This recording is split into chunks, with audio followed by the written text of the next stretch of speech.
الله أكبر الله أكبر أشهد أن لا إله إلا الله أشهد أن محمدا رسول الله حي على الصلاة حي على الفلاح قد قامت الصلاة قد قامت الصلاة الله أكبر الله أكبر لا إله إلا الله.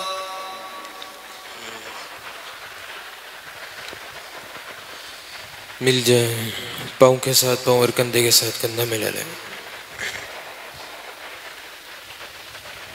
اللہ اکبر.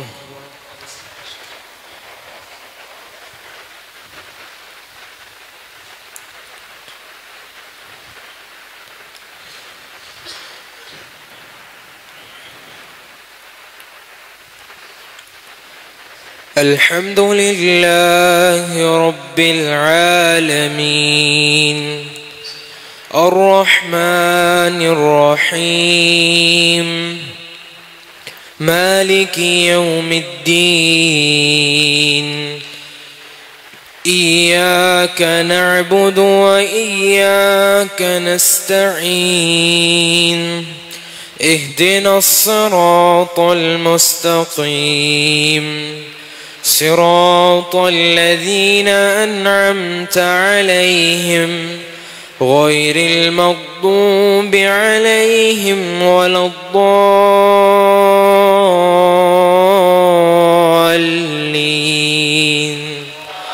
آمين.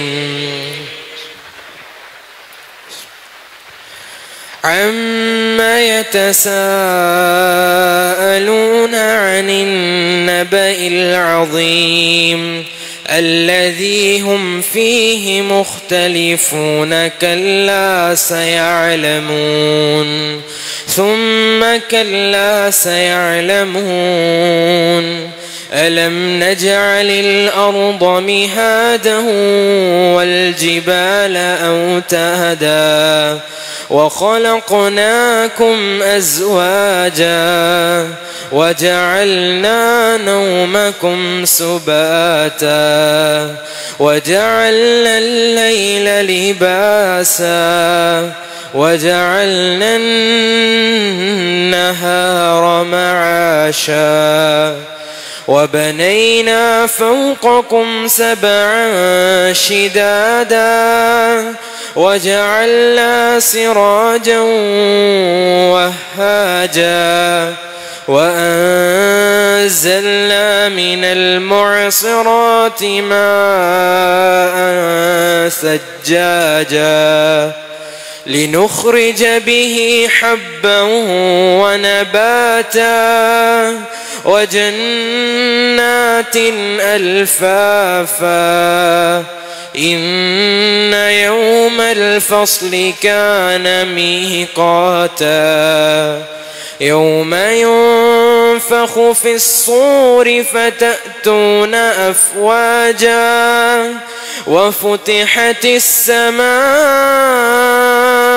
فكانت أبوابا وصيرت الجبال فكانت سرابا إن جهنم كانت مرصادا للطاغين مآبا لابثين فيها أحقابا لا يذوقون فيها بردا ولا شرابا إلا حميما وغساقا جزاء وفاقا إنهم كانوا لا يرجون حسابا وكذبوا بآياتنا كذابا وكل شيء أحصيناه كتابا فذوقوا فلن نزيدكم فذوقوا فلن نزيدكم إلا عذابا. الله أكبر.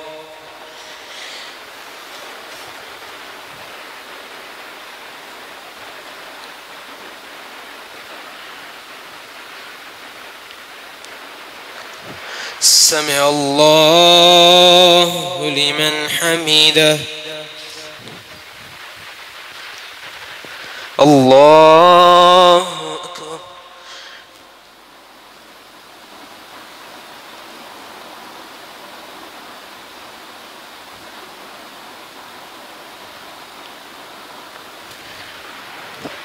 الله أكبر.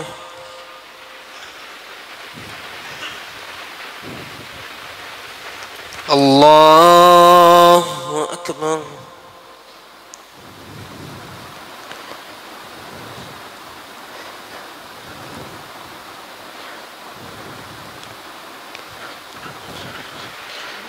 الله أكبر.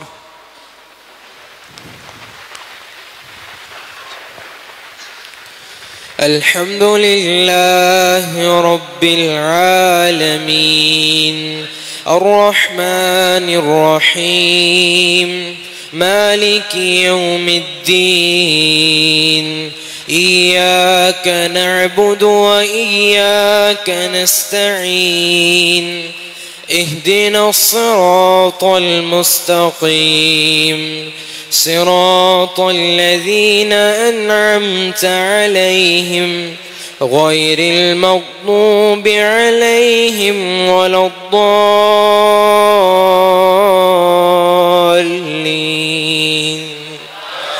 آمين.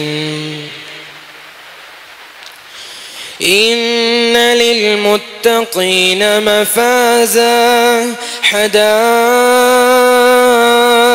وأعنابا وكواعب أترابا وكأسا دهاقا لا يسمعون فيها لغوا ولا كذابا جزاء من ربك عطاء حسابا. رب السماوات والأرض وما بينهما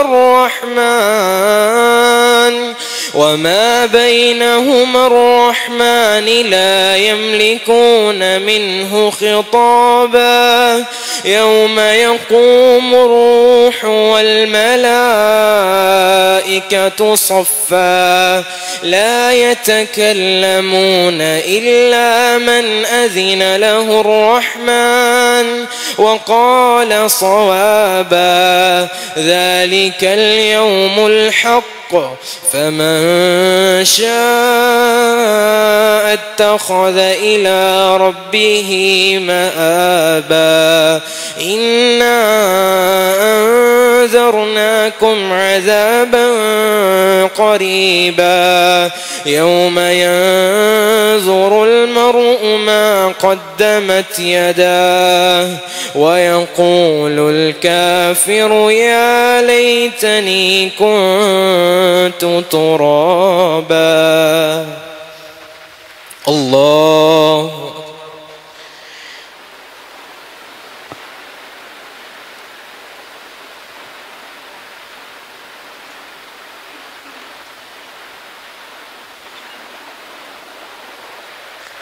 سمع الله لمن حمده.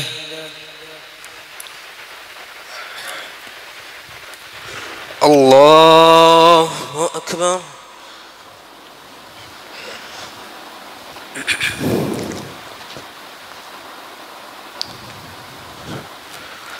الله أكبر.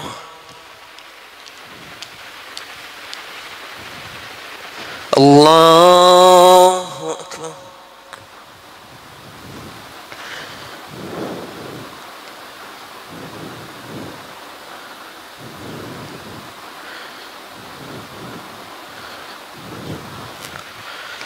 الله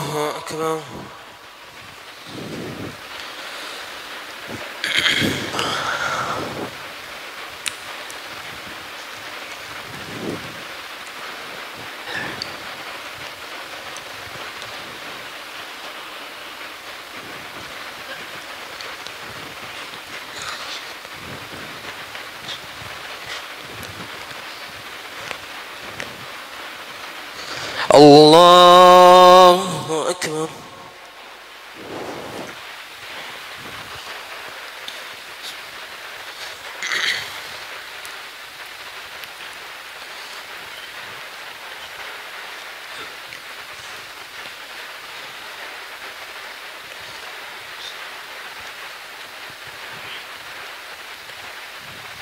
الله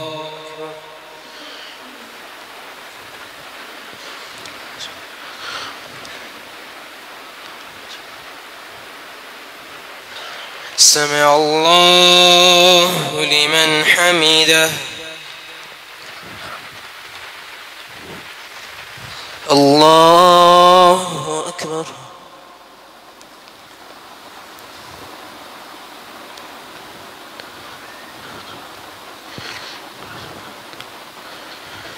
الله أكبر.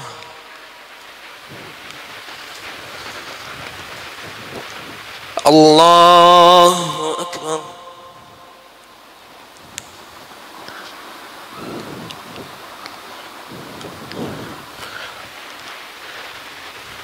الله أكبر.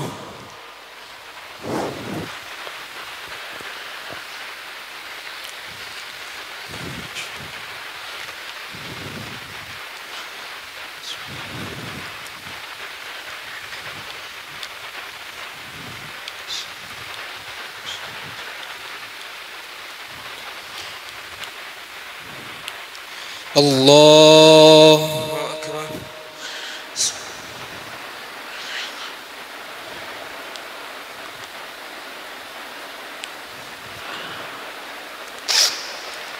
سمع الله لمن حمده. الله أكبر.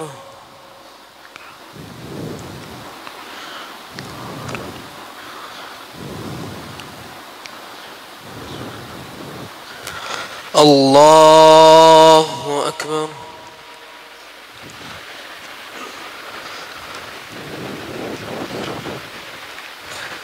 الله أكبر.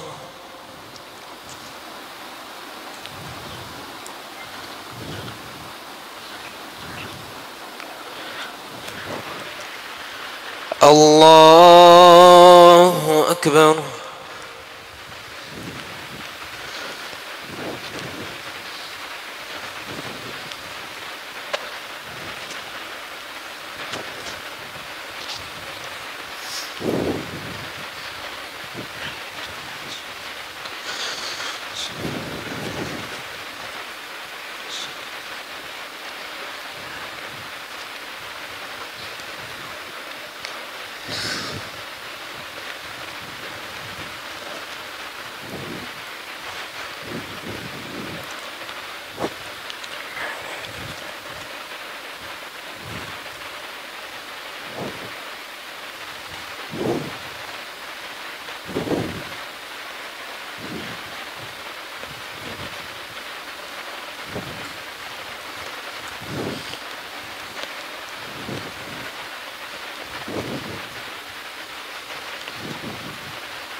السلام عليكم ورحمة الله.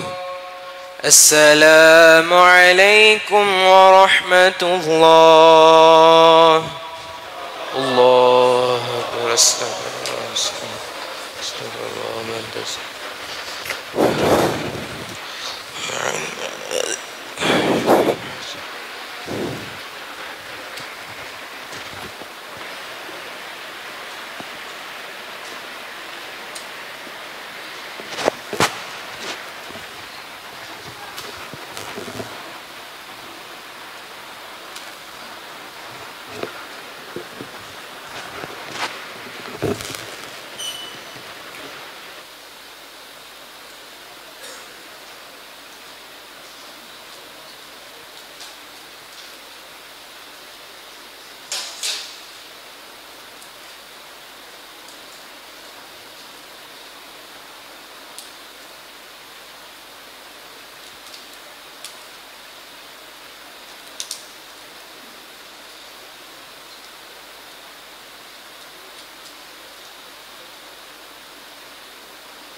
صلاة التراويح.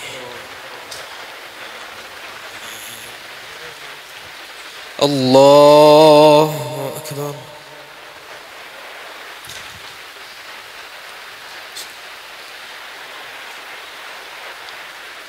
الحمد لله رب العالمين الرحمن الرحيم مالك يوم الدين إياك نعبد وإياك نستعين اهدنا الصراط المستقيم صراط الذين أنعمت عليهم غير المغضوب عليهم ولا الضالين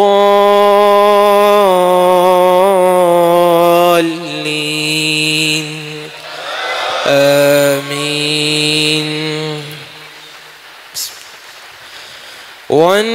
والنازعات غرقا والناشطات نشطا والسابحات سبحا فالسابقات سبقا فالمدبرات أمرا يوم ترجف الراجفة تتبعها الرادفة قلوب يومئذ واجفة أبصارها خاشعة يقولون أئنا لمردودون في الحافرة أئذا كنا عظاما نخرة قالوا تلك إذا كرة خاسرة فإنما هي زجرة واحدة فإذا هم بالساهرة. هل أتاك حديث موسى إذ ناداه ربه بالوادي المقدس طوى اذهب إلى فرعون إنه طغى فقل هل لك إلى أن تزكى وأهديك إلى ربك فتخشى فأراه الآية الكبرى فكذب وعصى ثم أدبر يسعى فحشر فنادى فقال أنا ربكم الأعلى فأخذه الله نكال الآخرة والأولى إن في ذلك لعبرة لمن يخشى أأنتم أشد خلقا أم السماء بناها رفع سمكها فسواها وأغطش ليلها وأخرج ضحاها والأرض بعد ذلك دحاها أخرج منها ماءها ومرعاها والجبال أرساها متاعا لكم ولأنعامكم فإذا جاءت الطامة الكبرى يوم يتذكر الإنسان ما سعى وبرزت الجحيم لمن يرى فأما من طغى وآثر الحياة الدنيا فإن الجحيم هي المأوى وأما من خاف مقام ربه ونهى النفس عن الهوى فإن الجنة هي المأوى يسألونك عن الساعة أيان مرساها فيما أنت من ذكراها إلى ربك منتهاها إنما أنت منذر كأنهم يوم يرونها لم يلبثوا إلا عشية أو ضحاها. بسم الله الرحمن الرحيم. عبس وتولى أن جاءه الأعمى وما يدريك لعله يزكى أو يذكر فتنفعه الذكرى. أما من استغنى فأنت له تصدى وما عليك ألا يزكى. وأما من جاءك يسعى وهو يخشى فأنت عنه تلهى. كلا إنها تذكرة فمن شاء ذكره في صحف مكرمة مرفوعة مطهرة بأيدي سفرة كرام بررة. قتل الإنسان ما أكفره من أي شيء خلقه من نطفة خلقه فقدره ثم السبيل يسره ثم أماته فأقبره ثم إذا شاء أنشره. كلا لما يقض ما أمره. فلينظر الإنسان إلى طعامه أنا صببنا الماء صبا ثم شققنا الأرض شقا فأنبتنا فيها حبا وعنبا وقضبا وزيتونا ونخلا وحدائق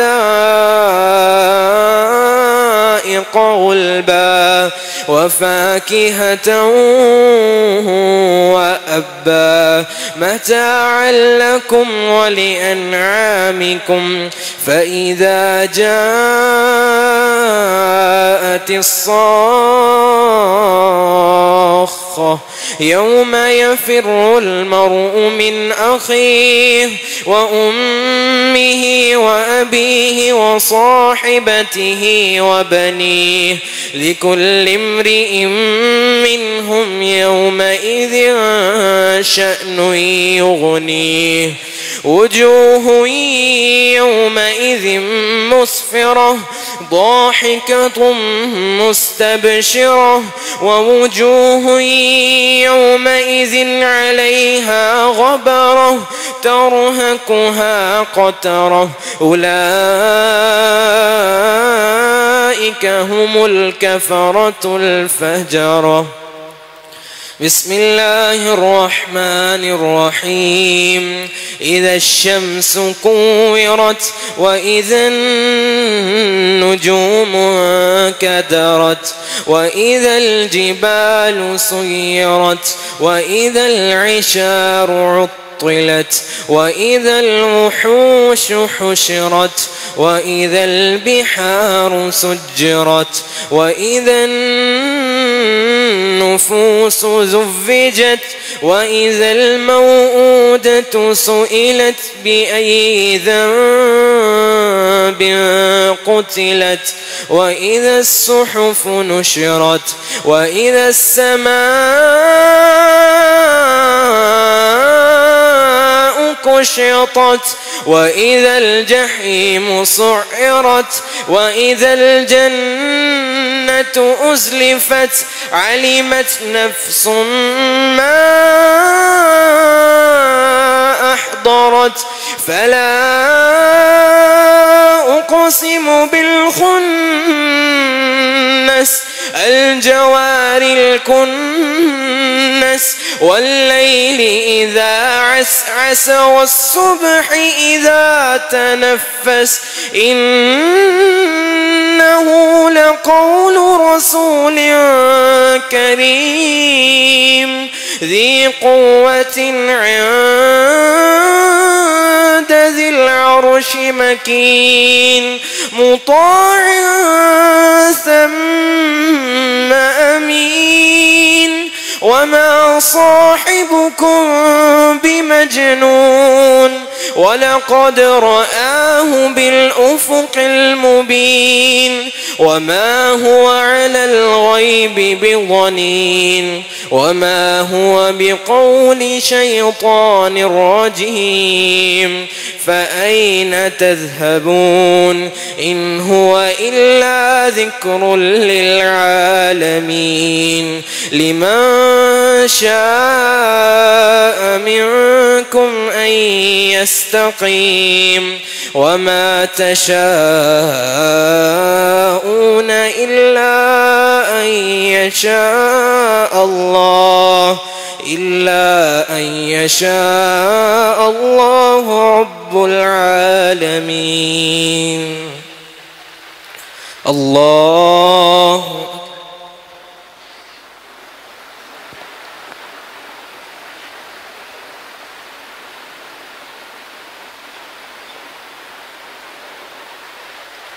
سمع الله لمن حمده.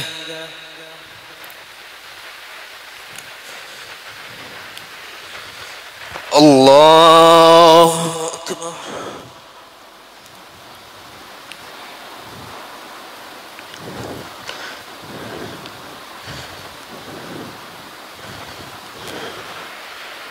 الله أكبر. الله أكبر.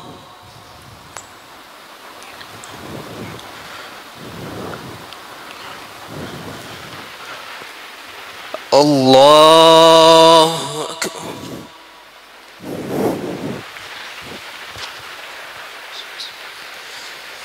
الحمد لله رب العالمين الرحمن الرحيم مالك يوم الدين إياك نعبد وإياك نستعين اهدنا الصراط المستقيم صراط الذين أنعمت عليهم غير المغضوب عليهم ولا الضالين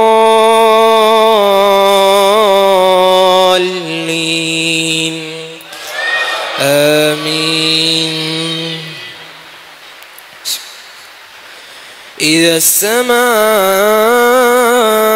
انفطرت وإذا الكواكب انتثرت وإذا البحار فجرت وإذا القبور بعثرت علمت نفس ما قدمت وأخرت يا أيها الإنسان ما غرك بربك الكريم الذي خلقك فسواك فعدلك في أي صورة ما شاء ركبك كلا بل تكذبون بالدين وإن عليكم لحافظين كراما كاتبين يعلمون ما تفعلون إن الأبرار لفي نعيم وإن الفجار لفي جحيم يصلونها يوم الدين وما هم عنها بغائبين وما أدراك ما يوم الدين ثم ما أدراك ما يوم الدين يوم لا تملك نفس لنفس شيئا والأمر يومئذ لله. بسم الله الرحمن الرحيم. ويل للمطففين الذين إذا اكتالوا على الناس يستوفون وإذا كالوهم أو وزنوهم يخسرون. ألا يظن أولئك أنهم مبعوثون ليوم عظيم يوم يقوم الناس لرب العالمين. كلا إن كتاب الفجار لفي سجين وما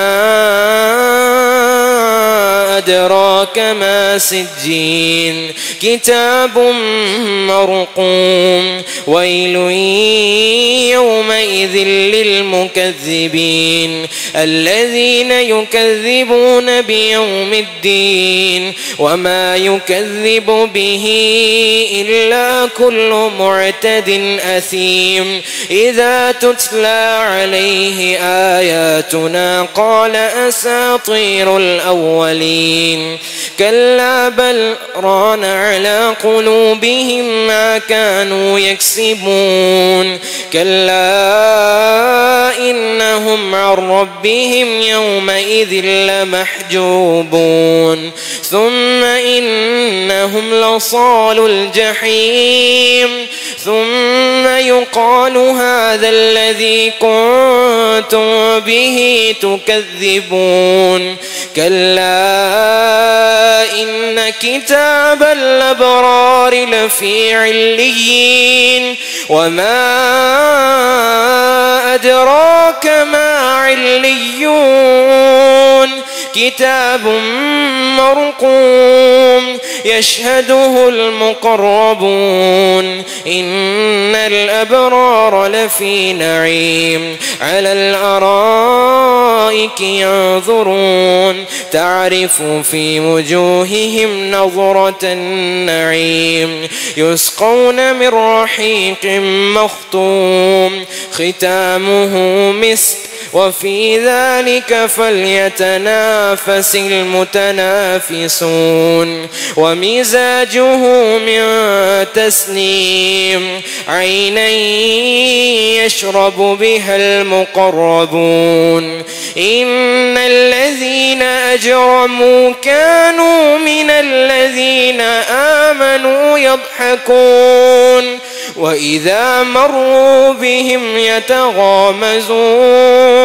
وإذا انقلبوا إلى أهلهم انقلبوا فكهين. وإذا رأوهم قالوا إن هؤلاء لضالون. وما أرسلوا عليهم حافظين.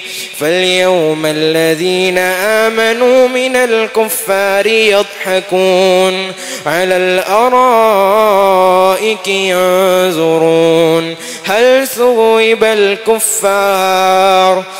ثوب الكفار ما كانوا يفعلون. الله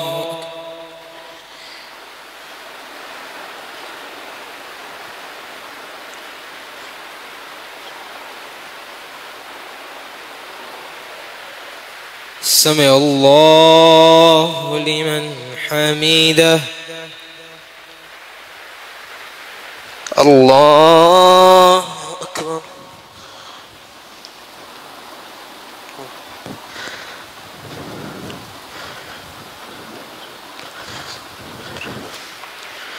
الله أكبر.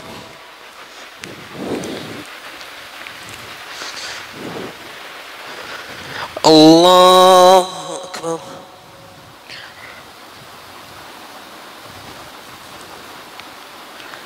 الله أكبر.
السلام علیکم ورحمۃ اللہ.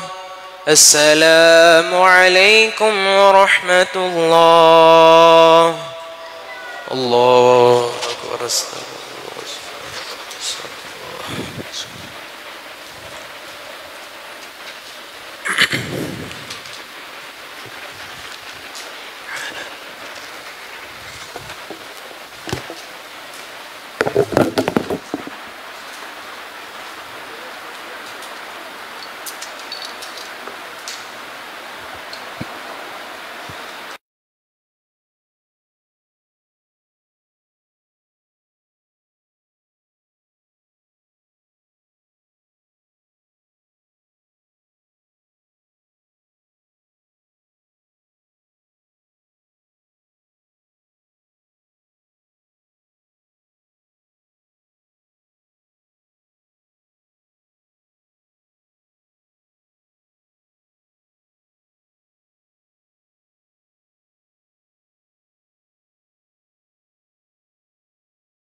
نحمدہ ونصلی علی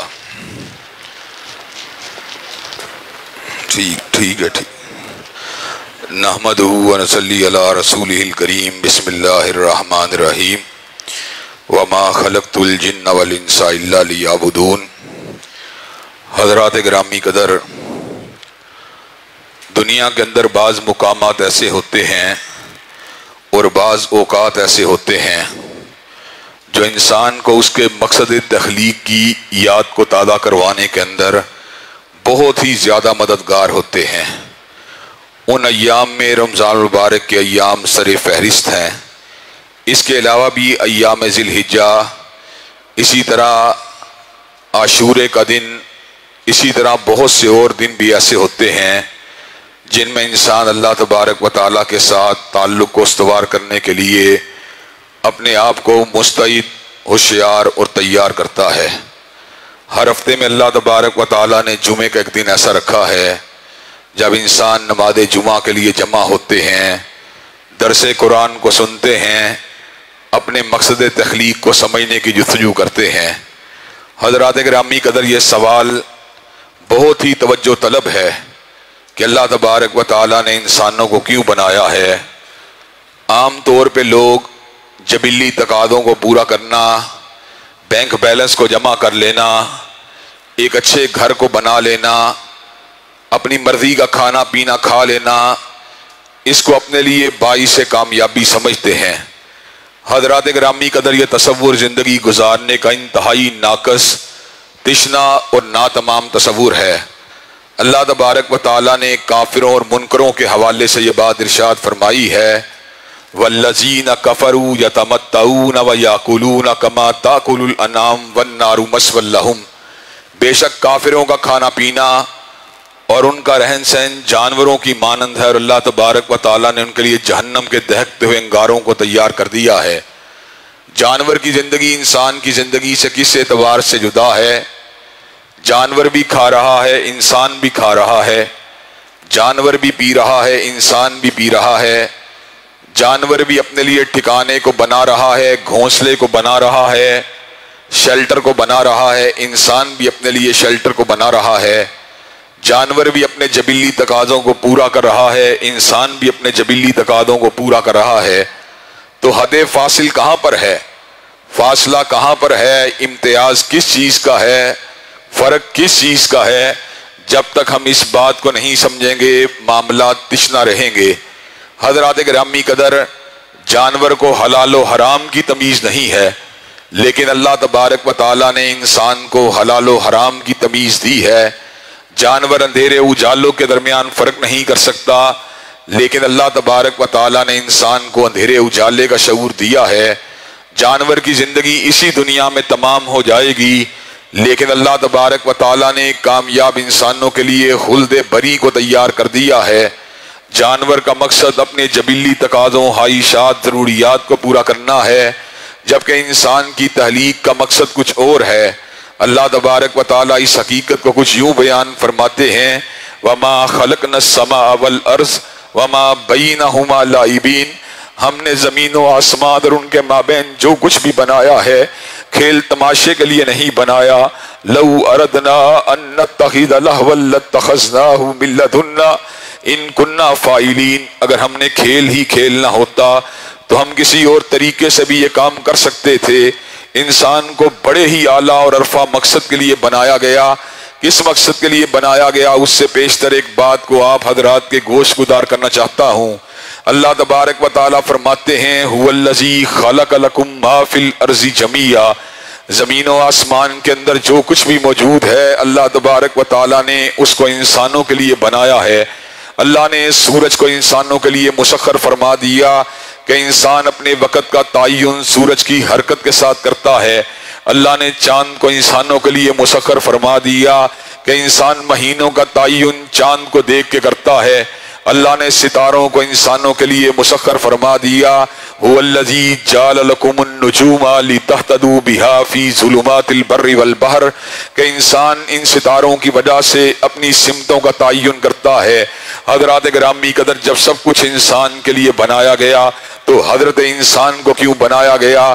اللہ تبارک و تعالیٰ فرماتے ہیں، اللہ تبارک و تعالیٰ سورہ زاریات اور سورہ ملک میں اس حقیقت کو بڑے ہی خوبصورت انداز میں کچھ یوں بیان فرماتے ہیں، وَمَا خَلَقْتُ الْجِنَّ وَالْإِنسَ إِلَّا لِيَعْبُدُونَ، میں نے جنات اور انسان کو اپنی بندگی، اپنی پوجا اور اپنی عبادت کے لیے بنایا ہے۔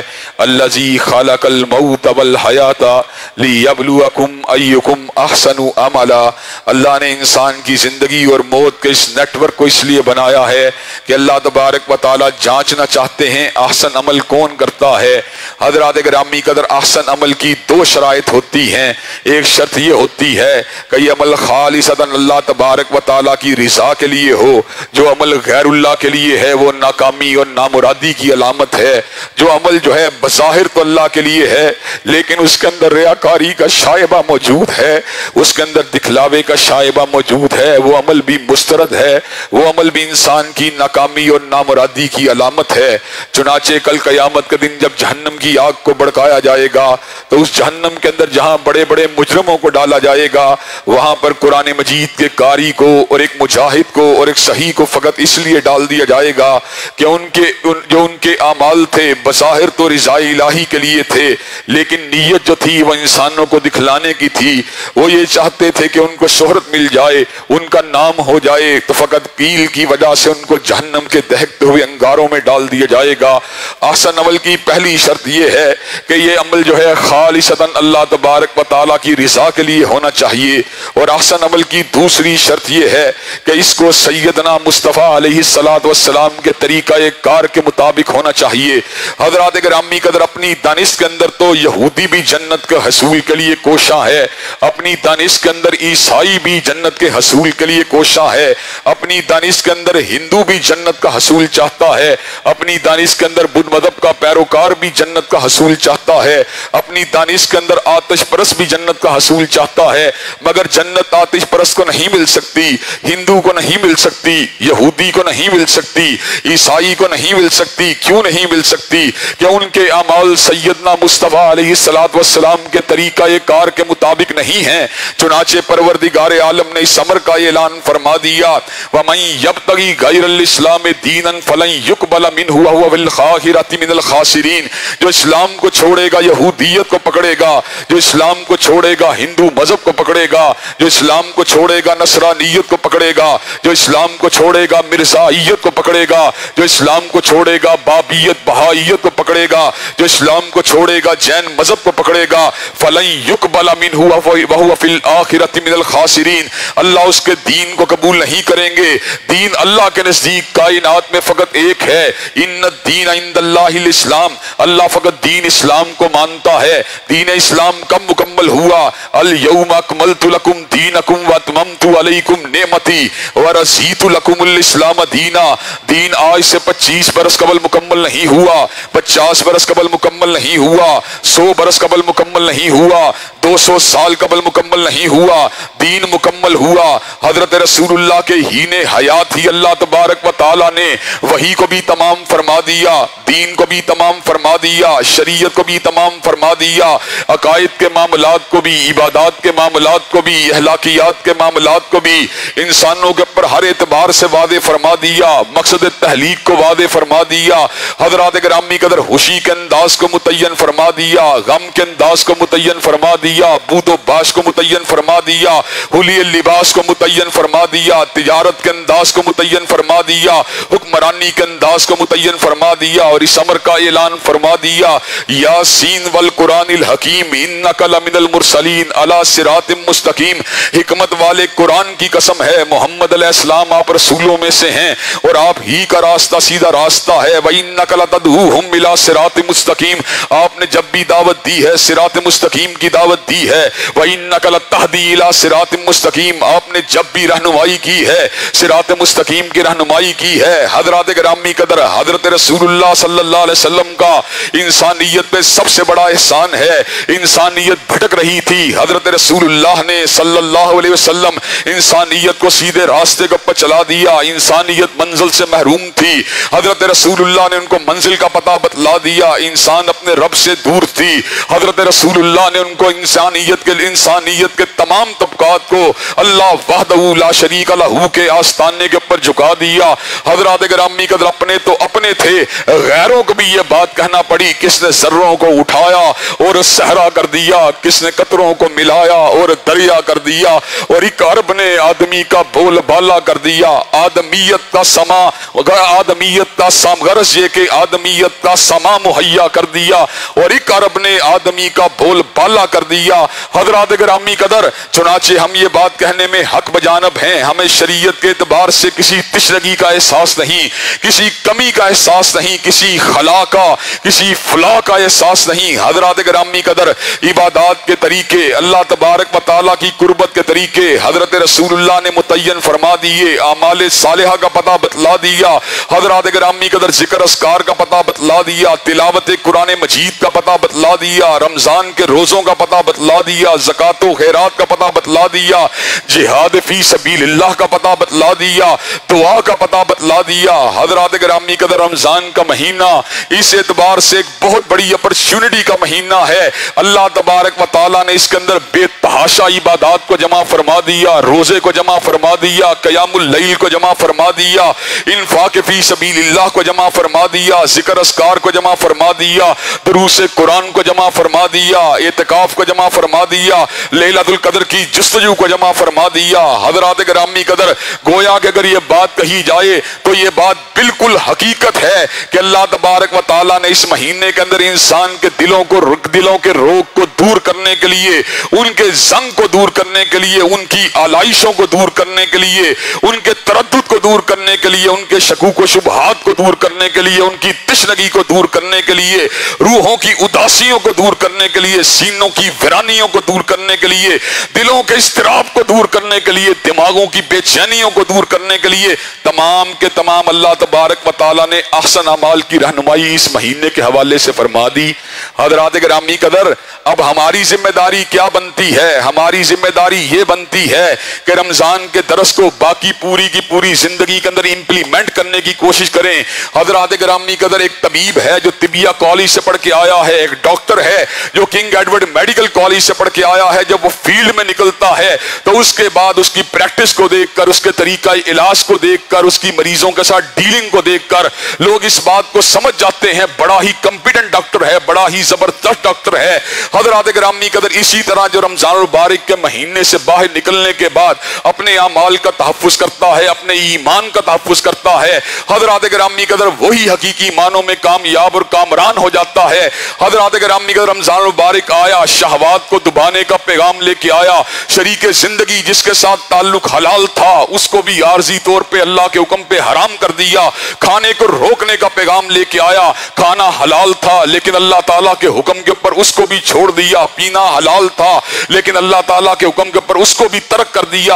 حضرات گرامی قدر سوچنے کی بات یہ ہے جس پروردگار عالم کے حکم کے اوپر شریک زندگی سے تعلق کو توڑ دیا، کیا اس پروردگار عالم کے حکم کے اوپر زنا کو نہیں چھوڑا جا سکتا؟ سوچنے کی بات یہ ہے جس پروردگار عالم کے حکم کے اوپر دودھ کو چھوڑ دیا، کیا اس کے حکم کے اوپر سود کو نہیں چھوڑا جا سکتا؟ پروردگار عالم جس کے حکم کے اوپر پانی کو چھوڑ دیا، کیا اس کے حکم کے اوپر شراب کو نہیں چھوڑا جا سکتا؟ حضرات گرامی کا رمضان کا پیغام للہیت کا پیغام ہے، رمضان کا پیغام تقوی، طہارت اور تزکیے کا پیغام ہے، رمضان کا پیغام انابت اللہ کا پیغام ہے، رمضان کا پیغام اللہ کے سامنے جھکنے کا پیغام ہے، اور اس پیغام کو ہم نے پوری کی پوری زندگی کے ہر شعبے کے اندر، ہر وقت کے اندر اور ہر حالت کے اندر امپلیمنٹ کرنا ہے۔ حضرات گرامی کا سورہ نازیات میں اللہ تبارک و تعالیٰ نے دو طبقات کا ذکر کیا، پہلا طبقہ ناکام اور نامراد لوگوں کا طبقہ، اور دوسرا طبقہ کامیاب اور کامران لوگوں کا طبقہ۔ ناکام لوگ کون ہیں؟ فَأَمَّا مَنْ طَغَىٰ وَآثَرَ الْحَيَاةَ الدُّنْيَا فَإِنَّ الْجَحِيمَ هِيَ الْمَأْوَىٰ۔ وہ شخص جس نے طغیانی کے راستے کو اختیار کیا اور دنیا کی زندگی کو حرف آخر بنا لیا، دنیا کی زندگی کو مقصود اور مطلوب بنا لیا، فَإِنَّ الْجَحِيمَ هِيَ الْمَأْوَىٰ، ایسے شخص کے لیے اللہ نے جہنم کے دہکتے ہوئے انگاروں کو تیار کر دیا ہے۔ اور اس کے مد مقابل وَأَمَّا مَنْ خَافَ مَقَامَ رَبِّهِ وَنَهَى النَّفْسَ عَنِ الْهَوَىٰ فَإِنَّ الْجَنَّةَ هِيَ الْمَأْوَىٰ، جو اپنے رب کے سامنے کھڑے ہونے سے ڈر گیا اور اس نے اپنی خواہش کو دبا لیا، اس کے لیے اللہ نے جنت کے باغات کو تیار کر دیا ہے۔ حضرات گرامی کہتے ہیں جنت کے باغات کس کو حاصل ہوں گے؟ جو رمضان سے حاصل ہونے والے پیغام دعوت و اصلاح کو، جو رمضان سے حاصل ہونے والے پیغام تزکیہ و طہارت کو، جو رمضان سے حاصل ہونے والے پیغام تقوی و للہیت کو اپنی زندگی کے ہر مقام کے اوپر امپلیمنٹ کرے گا۔ حضرات گرامی کا ذرا دو افراد کے طرز عمل کے اوپر غور کیجئے۔ ایک شخص وہ ہے جو ہر لمحہ ہر لحظہ اللہ سے ڈرنے والا ہے، اس کو جب بھی موت آئے گی وہ کامیاب ہی کامیاب ہے۔ ایک شخص وہ ہے جس کے مزاج میں تلون ہے، جس کے اعمال میں تلون ہے، اس کے اعمال ہر لحظہ بدلتے رہتے ہیں، کبھی مسجد کے اندر موجود ہے تو کبھی بازار کے اندر آوارہ نظروں کے ساتھ موجود ہے، کبھی اللہ تعالیٰ کے سامنے جھکا ہوا ہے، کبھی موسیقی کو سن رہا ہے، کبھی تلاوت قرآن مجید کو سنتا ہے، کبھی فحاشی کی بات کرتا ہے۔ اللہ نہ کرے اگر موت ایسے عالم میں آئی جب گناہ کی حالت میں ہوگا تو کیا اللہ تبارک و تعالیٰ اسے کامیاب کریں گے؟ حضرات گرامی قدر وہ ناکام اور نامراد ہو جائے گا۔ اگر اس کی زندگی وہ چاہتا ہے اگر اس کی زندگی اللہ تبارک و تعالیٰ کے بندوں والی زندگی بن جائے، اگر وہ چاہتا ہے اس کی زندگی اللہ تبارک و تعالیٰ کے محبوبوں والی زندگی بن جائے، اگر وہ چاہتا ہے اس کی زندگی اللہ تعالیٰ کے پسندیدہ لوگوں والی زندگی بن جائے، اگر وہ چاہتا ہے اس کی زندگی مقرب لوگوں والی زندگی بن جائے، اگر وہ چاہتا ہے اس کی زندگی جنتی لوگوں والی زندگی بن جائے، اگر وہ چاہتا ہے اس کی زندگی عباد الرحمن والی زندگی بن جائے، تو حضرات گرامی قدر جو پیغام اصلاح اس کو رمضان سے حاصل ہوا اس کو اپنی پوری زندگی میں امپلیمنٹ کرنا ہوگا۔ حضرات گرامی قدر مجھے یقین کیجئے بڑی ہی خوشی ہوتی ہے جب کلام اللہ کا کوئی شخص جو ہے حفظ کرنے کے بعد مصلی پہ کھڑا ہوتا ہے، کلام اللہ کو حفظ کرنے کے بعد کوئی شخص منبر و محراب کا جو ہے حق ادا کرنے کی جستجو کرتا ہے۔ اور حضرات گرامی قدر یقین کیجئے آج میں اپنے آپ کو اس اعتبار سے بڑا ہی خوش نصیب سمجھ رہا ہوں کہ ہم بالکل چھوٹے چھوٹے ہوتے تھے، 15 برس میری عمر تھی اور 7 برس حشام بائی کی عمر تھی جب حضرت علامہ شہید دنیا سے چلے گئے۔ حضرات گرامی قدر کوئی کفالت کرنے والا بھی نہیں تھا، کوئی صحیح معنوں میں سرپرستی کرنے والا بھی نہیں تھا۔ حضرات گرامی قدر زمانے کے بد و چدر کو دیکھا، زمانے کے اتار و چڑھاؤ کو دیکھا، زمانے کے نشیب و فراز کو دیکھا، کبھی معیشت کو گرتے ہوئے دیکھا، کبھی معیشت کو پلٹتے ہوئے دیکھا، کبھی کاروباری نقصانات کو دیکھا، ہر چیز کو ہندہ پیشانی کے ساتھ برداشت کیا، اللہ کے حکم سے برداشت کیا۔ لیکن حضرات گرامی قدر یہ حضرت شہید کی قربانی کا اثر تھا اور ان کی نیک تمناؤں اور ان کی دعاؤں کا اثر تھا کہ آج اللہ تبارک و تعالیٰ کے فضل و کرم سے ان کے یہ گناہ گار بیٹے اللہ تبارک و تعالیٰ کے حکم سے اور اس کی اجازت سے اور اس کے فضل سے نبی مہرباں حضرت محمد کریم کی شریعت کو لوگوں کے سامنے رکھ رہے ہیں، ان کا درس لوگوں کو دے رہے ہیں۔ حضرات گرامی قدر آج حشام بھائی بھی موجود ہیں، معتصم بھائی بھی موجود ہیں اور اگلی نسل کے اندر سے بھی اللہ تبارک و تعالیٰ نے قرآن کے حافظ پیدا کر دیے ہیں۔ بیٹے سہل کی تکمیل قرآن کی تقریب جہاں پر خوشی کی تقریب ہے وہاں پر میری آنکھوں کے سامنے وہ لمحات بھی موجود ہیں جب حضرت شہید اپنی اولاد کی کامیابی کے لیے دعائیں مانگا کرتے تھے کہ اللہ تبارک و تعالیٰ ہماری اولادوں کے اندر سے قرآن کے حافظوں کو پیدا فرما، ہماری اولادوں کے اندر سے قرآن کے علماء کو پیدا فرما۔ حضرات گرامی قدر اللہ تبارک و تعالیٰ کے فضل و کرم سے ظاہری اعتبار سے تو اللہ تبارک و تعالیٰ نے منزل کے پر چلنے کا سلیقہ دیا، منزل کے پر چلنے کا طریقہ بتلا دیا۔ اب باطنی تزکیے کی بات ہے، اب باطنی طہارت کی بات ہے، اب للہیت کی بات ہے، اب اخلاص کی بات ہے۔ اگر یہ نعمت عظمیٰ بھی حاصل ہو گئی تو انشاءاللہ خیر ہی خیر ہے، انشاءاللہ خیر ہی خیر ہے۔ اور اگر اس کے اندر کوئی سکم رہ گیا تو پھر کوئی خیر والی بات نہیں ہے، پھر فقط ظاہری بات ہے، پھر فقط ریاکاری ہے، پھر فقط صرف نعرے ہیں، پھر فقط زندہ باد کی آوازیں ہیں۔ حضرات گرامی قدر ایسے عالم کے اندر آپ کو تنبیہ کرنے کے ساتھ ساتھ خود احتسابی کے لیے میں اس بات کو آپ حضرات کے گوش گزار کرنا چاہتا ہوں کہ اللہ تبارک و تعالیٰ کے فضل و کرم سے ہمیں عبادات میں بڑھ چڑھ کے حصہ لینا چاہیے، اعمال صالحہ کا بھرپور طریقے سے التزام کرنا چاہیے کہ یہی آخرت کے اندر کامیابی کی چابی اور کنجی ہے۔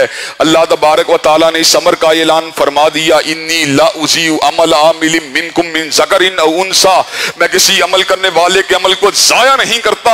اور پروردگار عالم نے اس امر کا بھی اعلان فرما دیا، وما تقدموا لانفسکم من خیر تجدوہ عند اللہ، جو بھی نیکی کا کام تم کرو گے لازماً اللہ کے پاس اس کام کو موجود پاؤ گے۔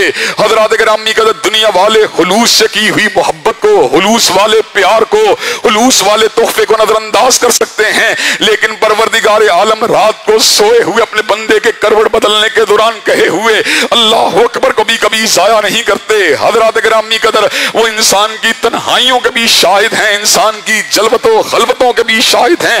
چنانچہ جس نے اپنے مقصد زیست کو پہچان لیا، جس نے اپنے مقصد حیات کو پہچان لیا، جس نے اس دنیا کے اندر آنے والی زندگی کی حقیقت کو پہچان لیا، جو اپنے پروردگار عالم کے سامنے جھک گیا، جس نے اپنے آپ کو ذرہ ناچیز سمجھا اور اللہ کو لافانی سمجھا، جس نے اپنے آپ کو مشت غبار سمجھا اور اللہ کو اکبر سمجھا، جس نے اپنی دنیا کی زندگی کو آخرت کی کامیابیوں کے لیے صرف کر دیا، انشاءاللہ اس کی محنت رائے گاہ نہیں جائے۔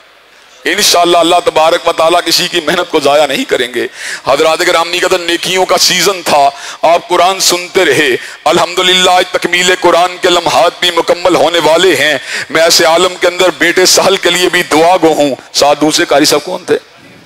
قاری امجد صاحب کے لیے بھی دعا گو ہوں، اللہ تبارک و تعالیٰ ان دونوں کی محنتوں کو قبول و منظور فرمائے۔ اور حضرات گرامی قدر جو سننے والی بات تھی بس اس کے پر اکتفا نہیں کرنا، حضرات گرامی قدر قرآن کے چند حقوق کو اشارتاً آپ کے سامنے رکھ کے اپنی بات کو ختم کروں گا۔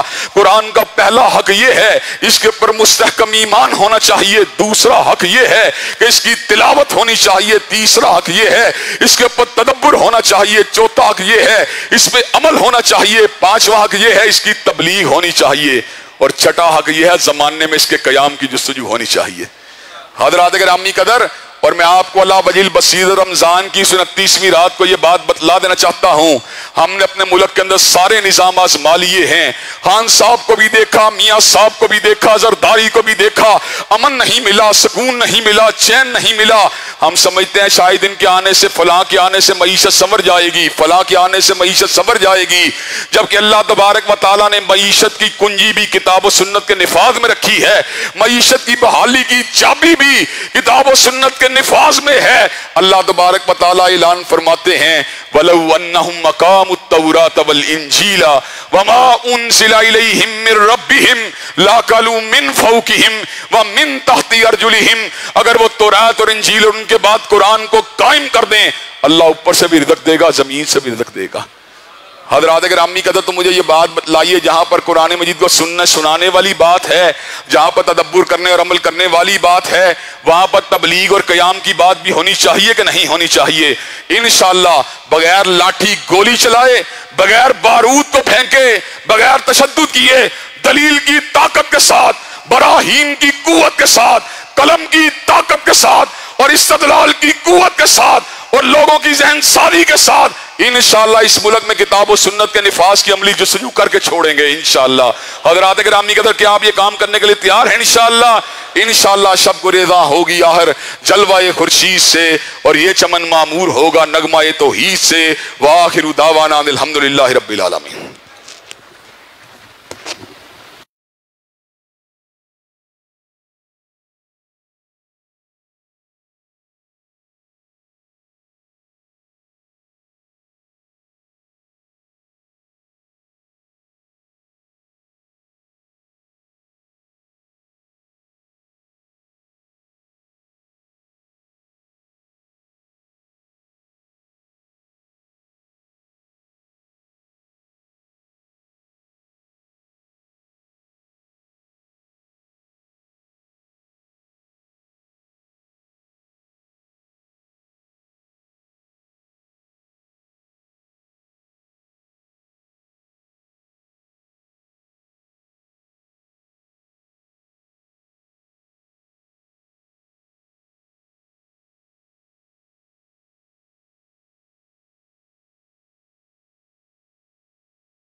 اللہ اکبر۔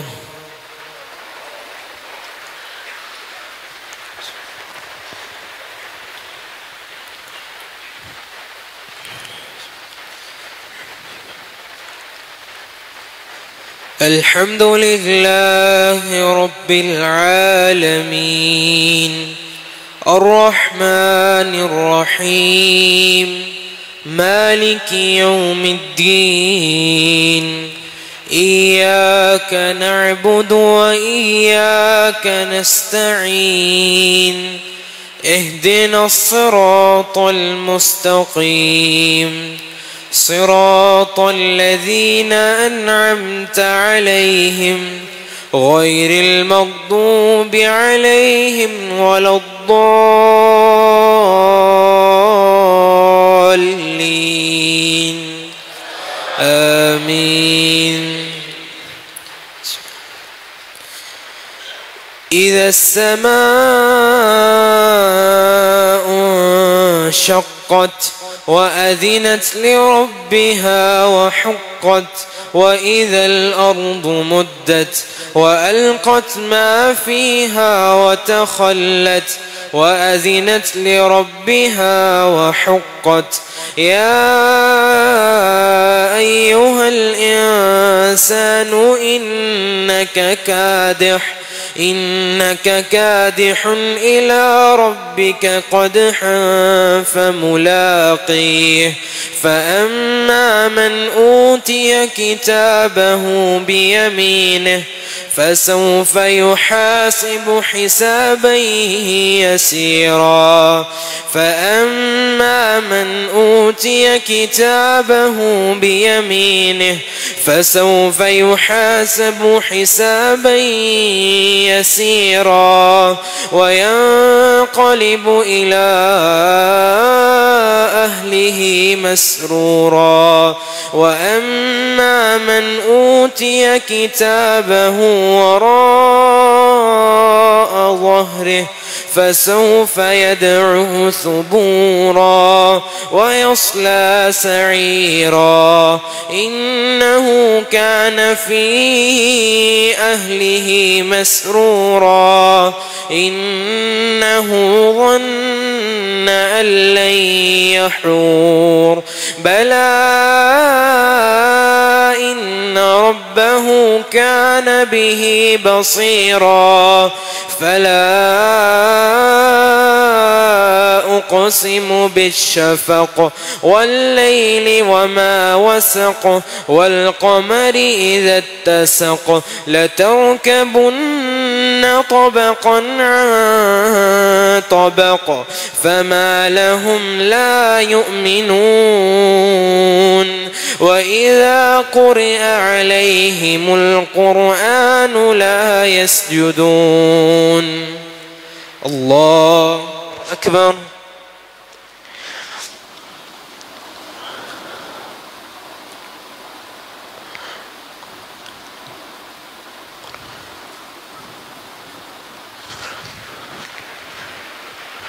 الله أكبر.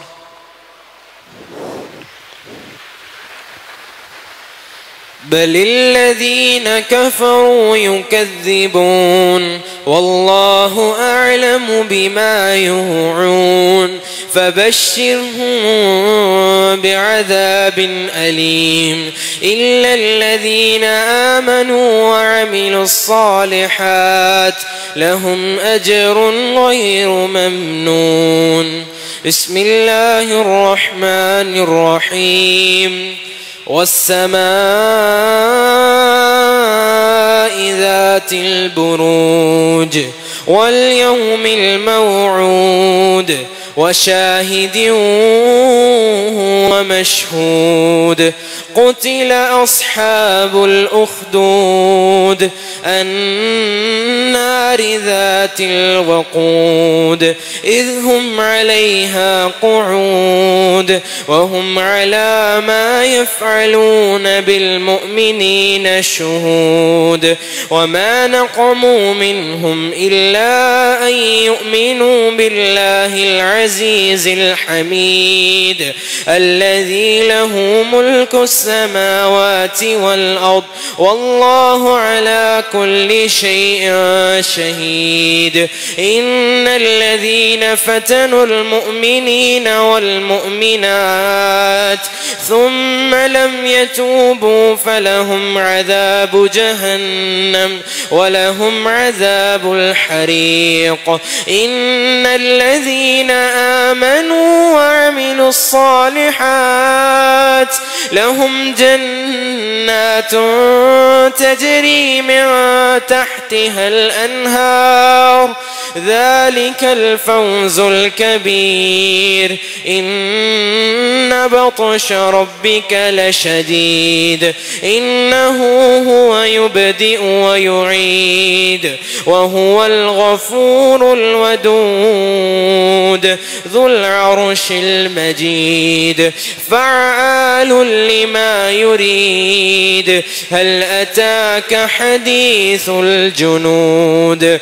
فرعون وثمود بل الذين كفروا في تكذيب والله من ورائهم محيط بل هو قرآن مجيد في لوح محفوظ بسم الله الرحمن الرحيم والسماء والطارق وما أدراك ما الطارق النجم الثاقب إن كل نفس لما عليها حافظ فلينظر الإنسان مما خلق من ماء دافق يخرج من بين الصلب والترائب إنه على رجعه لقادر يوم تبلى السرائر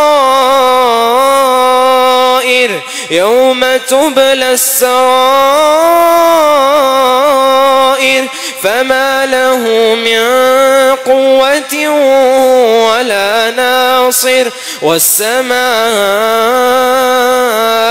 ذات الرجع والأرض ذات الصدع إنه لقول فصل وما هو بالهزل إنهم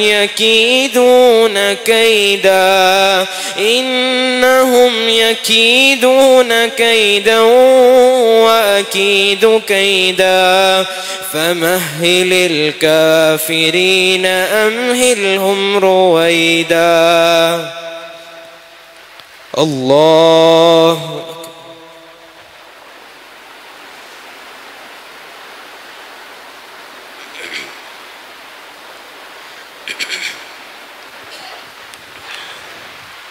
سمع الله لمن حمده الله أكبر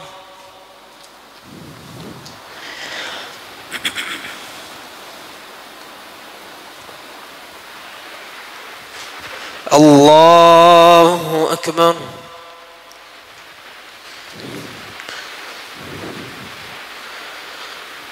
الله أكبر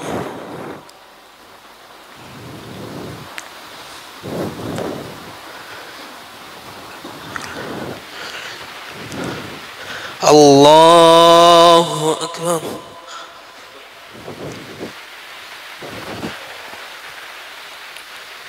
الحمد لله رب العالمين الرحمن الرحيم مالك يوم الدين إياك نعبد وإياك نستعين اهدنا الصراط المستقيم صراط الذين أنعمت عليهم غير المغضوب عليهم ولا الضالين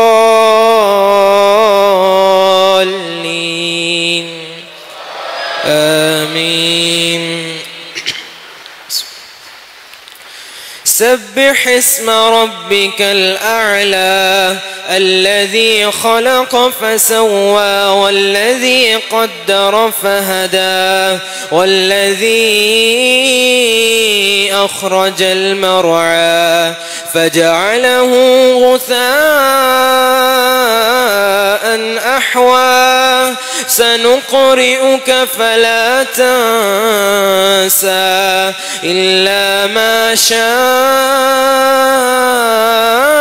الله إنه يعلم الجهر وما يخفى ونيسرك لليسرى فذكر إن نفعت الذكرى سيذكر من يخشى ويتجنبها الأشقى الذي يصلى النار الكبرى ثم لا يموت فيها ولا يحيا قد أفلح من تزكى وذكر اسم ربه فصلى بل تؤثرون الحياة الدنيا والآخرة خير وأبقى إن هذا لفي الصحف الأولى صحف إبراهيم وموسى.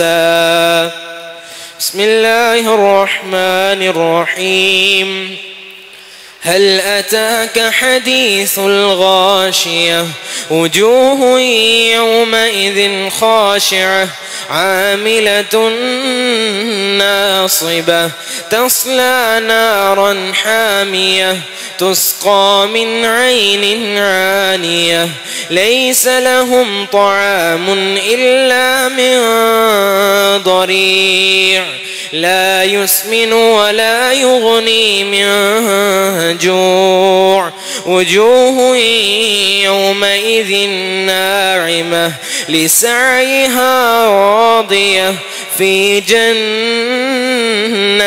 عالية لا تسمع فيها لاغية فيها عين جارية فيها سرر مرفوعة وأكواب موضوعة ونمارق مصفوفة وزرابي مبثوثة أفلا ينظرون إلى الإبل كيف خلقت وإلى السماء كيف رفعت وإلى الجبال كيف نصبت وإلى الأرض كيف سطحت فذكر إنما أنت مذكر لست عليهم بمسيطر فذكر إنما أنت مذكر لست عليهم بمسيطر إلا من تولى وكفر فيعذبه الله العذاب الأكبر إن إلينا إيابهم ثم إن علينا حسابهم. الله